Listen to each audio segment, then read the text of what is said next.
नमस्कार, मी डी.टी. आंबेगावे, मुख्य संपादक सत्य पोलीस टाइम्स। सामान्य जनतेचा आवाज बुलंद करण्यासाठी सत्य पोलीस टाइम्स या चॅनेलला आत्ताच सबस्क्राईब करा। साधारणपणे आपल्या तालुक्यातील 10,000 पेक्षा अधिक महिलांना आज मुख्यमंत्री माझी लाडकी बहीण या योजनेचा लाभ आपण देत आहोत आणि 1-2 ऑक्टोबरला आपण सप्टेंबर महिन्याचा लाभ त्यांच्या खात्यामध्ये वितरित केला। बऱ्याचशा महिलांना 2 ऑक्टोबरला त्यांच्या खात्यात पैसे जमा झाले असतील। आम्ही नवरात्र संपायच्या आत ऑक्टोबर आणि नोव्हेंबर महिन्याचा एकत्रित 3,000 सुद्धा त्यांच्या अकाउंटला आम्ही डीबीटी करणार आहोत।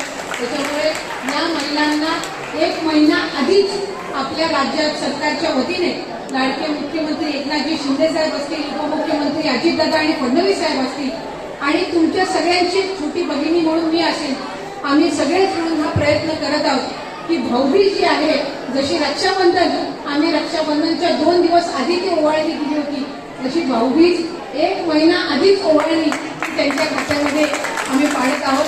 अंगणवाडी सेविका आणि मदतनीस यांचं मानधन आपण 5,000 वाढवलेलं आहे, मदतनीस यांचं 3,000 वाढवलेलं आहे आणि हा सगळा निर्णय घेण्याची क्षमता जी मला मिळाली ती माझ्या या मतदारसंघामुळे मिळाली। तुम्ही सगळ्यांनी पाठबळ दिलं आणि म्हणून आज या मंत्रिमंडळामध्ये एकमेव महिला मंत्री म्हणून काम करण्याची मला नाना त्या निमित्ताने संधी मिळत आहे।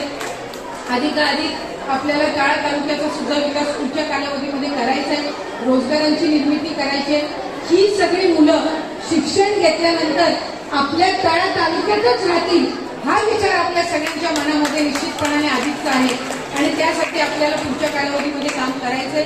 ते निश्चितपणाने तटकरे साहेबांच्या मार्गदर्शनाखाली करू। आता साहेब हे पेट्रोकेमिकल आणि नॅचरल गॅस समितीचे चेअरमॅन सुद्धा झालेले आहेत, त्याच्यातून आणखी काही उद्योग हे तळा तालुक्यामध्ये आणण्याचा सुद्धा एक प्रयत्न आपण त्यानिमित्ताने करत आहोत आणि तुमच्या आशीर्वादाने ते प्रयत्न निश्चितपणाने यशस्वी ठरतीलच। मी पुन्हा एकदा सगळ्यांनाच मनापासूनच्या शुभेच्छा देते, थांबते। धन्यवाद। जय हिंद, जय महाराष्ट्र। सामान्य जनतेचा बुलंद आवाज, सत्य पोलीस टाइम्स।